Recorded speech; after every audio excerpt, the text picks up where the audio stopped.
On June 13th, 2001, 19-year-old Jason Anthony Jolkowski walked out of his family home in Omaha, Nebraska, and vanished without a trace. No alarm was raised, no struggle was recorded. It remains one of the most baffling missing person cases in U.S. history. Jason Anthony Jolkowski was, by all accounts, exactly the kind of person you'd want as a neighbor, son, or friend. He was a gentle giant at 6 feet 1 and around 180 pounds, known for his kindness and easygoing nature. He had graduated from high school 2 years earlier and was working part-time at Fazoli's Italian restaurant while attending community college at Iowa Western Community College. Those who knew Jason described him as responsible, reliable, and someone who wouldn't just wander off. He had a girlfriend, close friends, and a loving family. There were no signs of depression, no hints of wanting to run away, and no indication he was involved in anything dangerous. By all accounts, Jason was living a normal, stable life. June 13th, 2001 started as an ordinary Wednesday. Jason was scheduled to work at Fazoli's that afternoon. Normally, he would drive his car to work, but there was a problem. His car had broken down and was in the shop for transmission issues. His manager offered a solution. A co-worker who lived nearby could give him a ride. The plan was simple. Jason would walk to Benson High School, about 8 blocks from his home on North 48th Street. The co-worker would pick him up there at 11:15 a.m., and they'd head to work together. Before leaving, Jason helped his younger brother Michael with yard work. Around 10:45 a.m., he told his family he was heading out. His brother was the last person to see him. Jason walked out the door in a white Chicago Cubs t-shirt, black dress pants, and black dress shoes. His work uniform. He was carrying no bags, no extra money, no identification beyond what was in his wallet. The walk to Benson High School should have taken about 15 minutes at most. It was a straight shot through a residential neighborhood Jason had known his entire life. It was mid-morning, broad daylight with people in their yards and going about their daily routines. Jason never arrived at the school. When he didn't show up, his co-worker waited, then assumed Jason had found another ride or wasn't coming in. Jason never made it to work. When Jason didn't come home that evening, his family immediately knew something was wrong. This wasn't like him at all. They called the police right away. The Omaha Police Department began investigating, and what they found was nothing. Literally nothing. They canvassed the neighborhood. They knocked on every door along the route Jason would have taken. They interviewed neighbors, friends, and anyone who might have seen something. They found no witnesses who saw Jason that morning. No one saw him walking. No one saw a struggle. No one heard screams or saw anything suspicious. His route would have taken him past dozens of homes, through a neighborhood with decent foot and car traffic for that time of morning. Yet somehow Jason vanished as if he'd stepped into another dimension. There were no signs of foul play at his home. His room was normal, nothing packed or missing. There was no evidence he'd planned to leave. His bank account showed no unusual activity. His girlfriend hadn't noticed anything strange in his behavior. The search expanded. Volunteers combed through the area.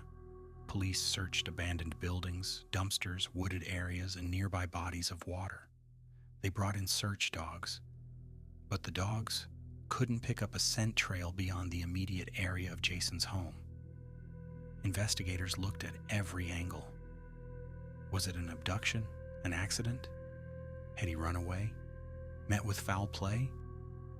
The problem was that every theory seemed to have impossible obstacles. Over the years, several theories have emerged about what happened to Jason Jolkowski, but each has significant problems. Theory 1, random abduction. This is the theory that law enforcement finds most likely. Someone, perhaps in a vehicle, grabbed Jason off the street. But the logistics are troubling. This happened in broad daylight in a residential neighborhood. Jason was a large, athletic young man. An abduction would likely involve some kind of struggle, noise, or commotion. Yet no one saw or heard anything. For this to work, the abduction would have to have been incredibly quick and quiet. Some have suggested someone may have posed as authority or asked for help, luring Jason to a vehicle. But Jason was streetwise enough, and there's no evidence he was particularly trusting of strangers. Theory 2. He entered a house. Perhaps Jason went into a house along his route, maybe to help someone use a phone or for some other innocent reason, and met with foul play there. This would explain the lack of witnesses on the street. But investigators knocked on every door. They looked at everyone in the neighborhood. While it's possible someone wasn't home or lied to police, this would require incredible luck on the part of a perpetrator. Theory 3. Construction workers. At the time of Jason's disappearance, there was road construction happening in the area.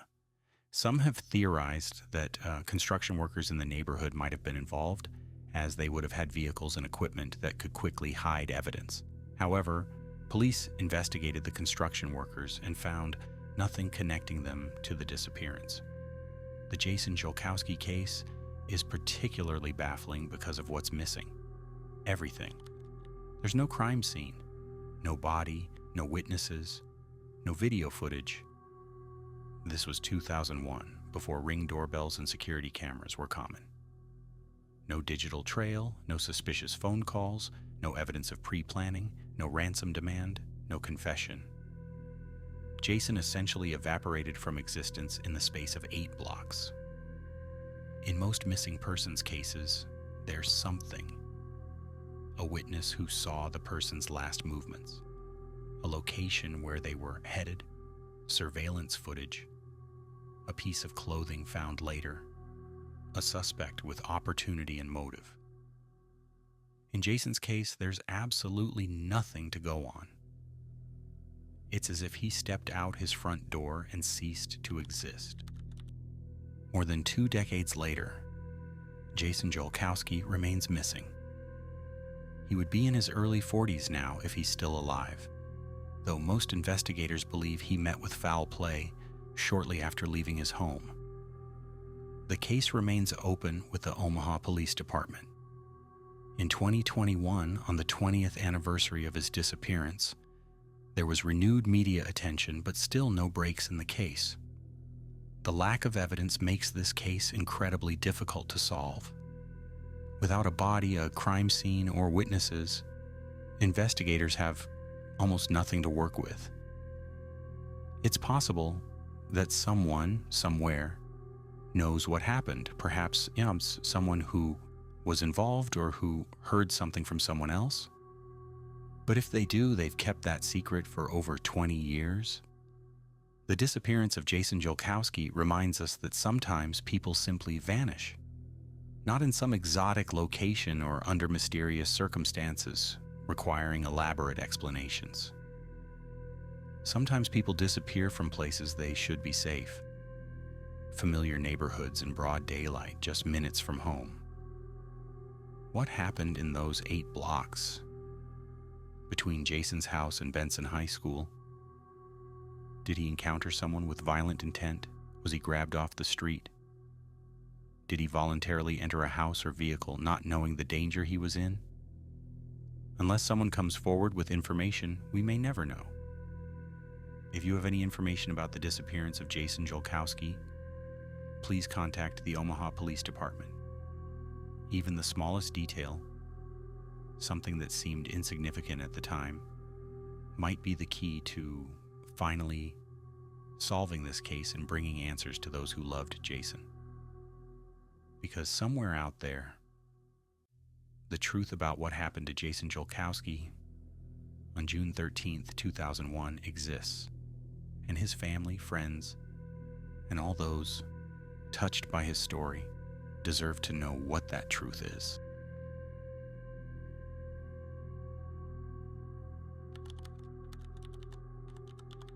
A former Naperville man attending college in California has been missing since the end of last summer. Bryce Laspisa disappeared under bizarre circumstances last fall. To this day, it is still a mystery. On August 30th, 2013, 19-year-old Bryce Laspisa vanished into thin air during what should have been a routine drive home to see his parents. His car was found crashed near a remote California lake, but Bryce was nowhere to be found. More than a decade later, his disappearance remains one of the most baffling missing persons cases in recent history. Today, we're diving deep into the strange circumstances surrounding Bryce's disappearance and exploring the three most prominent theories about what really happened that night. Bryce David Laspisa was born on April 30th, 1994, to parents Karen and Michael Laspisa. He was their only child, raised in the Chicago suburbs of Naperville, Illinois. By all accounts, Bryce was an outgoing, intelligent young man with a gift for art and a love for video games. His parents described him as an open book, someone who felt comfortable sharing anything with them. "He is such a social guy," his father Michael recalled. "He had lots of friends and would hang out with them often." In 2012, after Bryce graduated from Naperville Central High School and his parents retired, the family made a big move to Laguna Niguel, California, an affluent beach town in Orange County. Bryce enrolled at Sierra College in Rocklin, about 7 hours north of his parents' new home, to study graphic and industrial design. During his freshman year, life seemed good. He met and began dating a fellow student named Kim Sly, made close friends with his roommate Sean Dixon, and was working toward his dream of transferring to a 4-year university. But when Bryce returned to campus for his sophomore year in August 2013, something changed. In the summer and early fall of 2013, Bryce's roommate Sean and girlfriend Kim both noticed alarming changes in his behavior.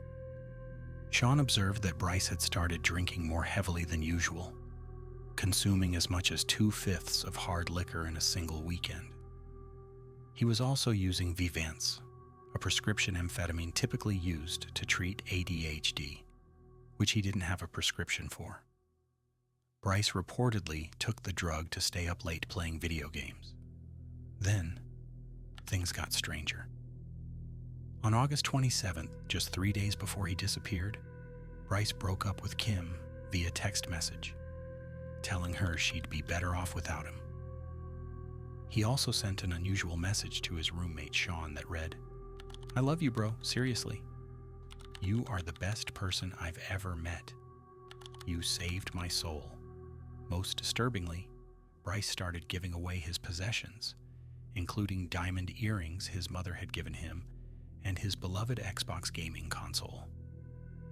This type of behavior often raises red flags as a potential warning sign of ideation. Sean became so concerned that he contacted Karen Laspisa to tell her about Bryce's erratic behavior. Karen immediately called her son. On August 28th, when Karen spoke with Bryce, he was at Kim's apartment in Chico. Kim was so worried about his mental state that she'd taken his car keys away, believing he was in no condition to drive.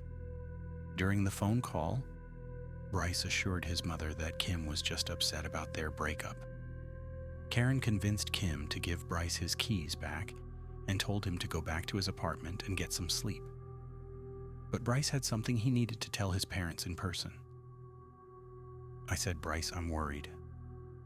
Let me come up there tomorrow. Let me fly up there tomorrow," Karen later recalled.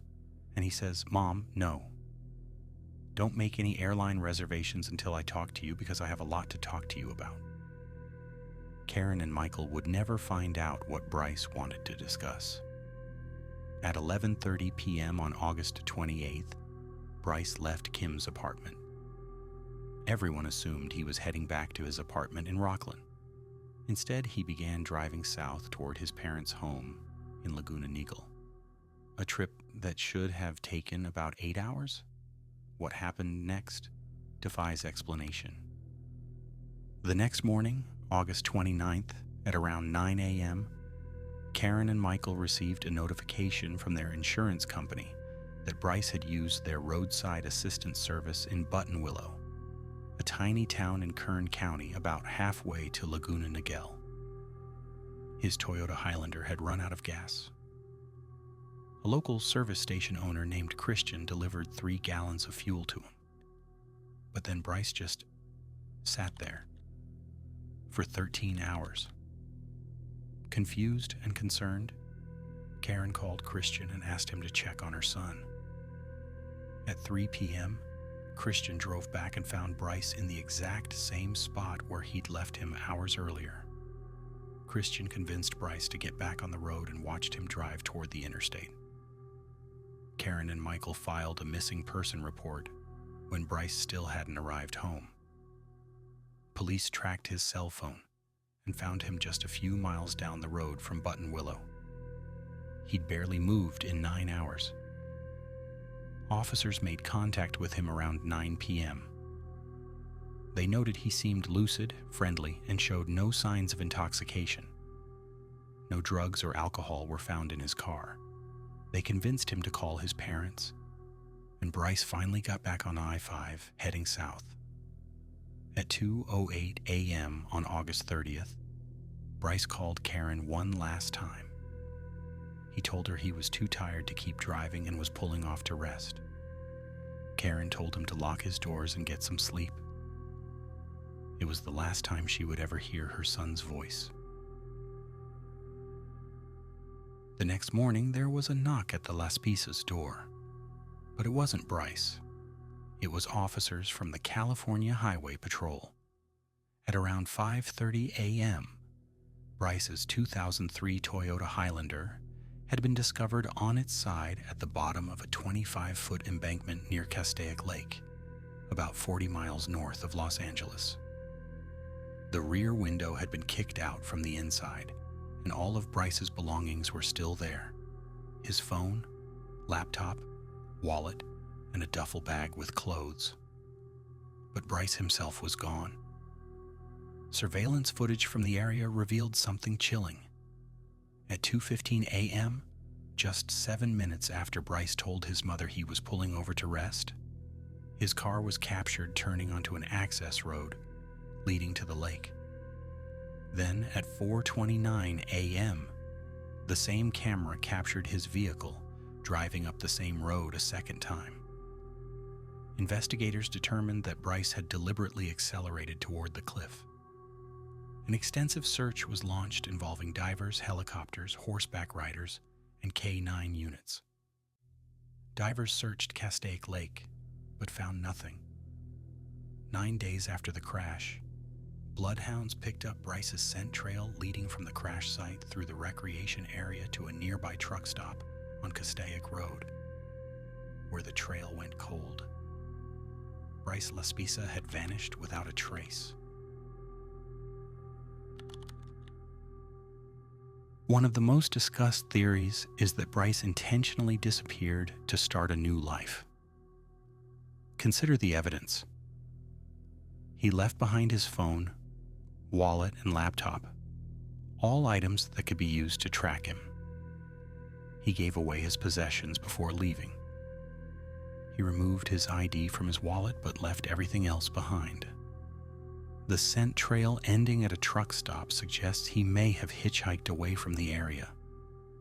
Some investigators believe the crash was staged, a way to fake his death or make people stop looking for him. Perhaps whatever Bryce wanted to talk to his parents about was something he couldn't face. Maybe he was struggling with his identity or pressures he felt he couldn't handle. Rather than confront these issues, he chose to walk away from his old life entirely. If Bryce did voluntarily disappear, he may still be alive somewhere, living under a new identity or off the grid. Another prominent theory is that many experts and investigators believe Bryce experienced a psychotic break or severe mental health crisis. The combination of factors is compelling, heavy alcohol use, recreational drug use, sleep deprivation from staying up all night gaming, and the use of vivants without medical supervision.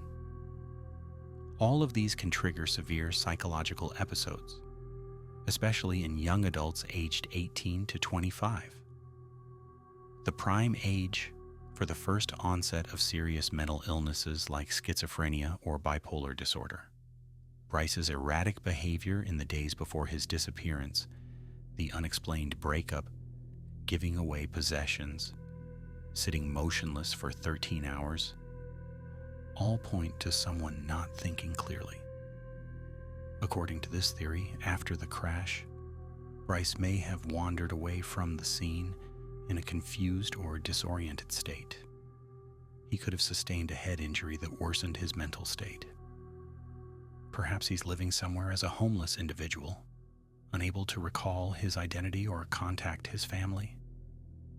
Or tragically, he may have wandered into the wilderness and succumbed to the elements, with his remains yet to be discovered in the rugged terrain around Castaic Lake. The final theory many people find most difficult to discuss, but cannot be ignored, is that Bryce intended to end his life. The warning signs were there, giving away prized possessions, making statements like, "You'd be better off without me," erratic behavior, substance abuse, and telling his roommate, "You saved my soul." All classic indicators of self-harm ideation. Investigators noted that Bryce deliberately accelerated toward the embankment. From his vantage point at the top of the cliff, the water of Castaic Lake appeared much closer than it actually was. He may have believed he was driving into the lake. When the crash didn't kill him and he realized he'd survived, he kicked out the back window, took only his ID for identification purposes, and walked to the lake to complete what he'd started. This theory, while heartbreaking, would explain why no trace of Bryce has ever been found in over a decade, despite extensive searches, age progression photos, and widespread media coverage. More than 11 years later, Bryce Laspisa's disappearance remains unsolved. No evidence of foul play has ever been discovered. No confirmed sightings have been verified. No body has been recovered. Karen and Michael Laspisa continue to hold out hope that someday they'll learn the truth about what happened to their only child. On the 10th anniversary of his disappearance, the National Center for Missing and Exploited Children released an age-progressed image showing what Bryce might look like at 29 years old. If you have any information about Bryce Laspisa's disappearance, please contact the Los Angeles County Sheriff's Department at 323-890-5500. The question remains, what happened to Bryce Laspisa? The disappearances of Jason Jolkowski and Bryce Laspisa remain two of the most perplexing mysteries in recent American history. Both young men vanished under unusual and unsettling circumstances, leaving behind more questions than answers. Even after extensive searches, not a single trace of either has ever been found. What do you make of these strange cases? Could Jason Jolkowski or Bryce Laspisa ever be discovered or, against all odds, found alive? One thing is certain. The way they seem to vanish without a trace continues to leave an eerie and haunting feeling that lingers to this day.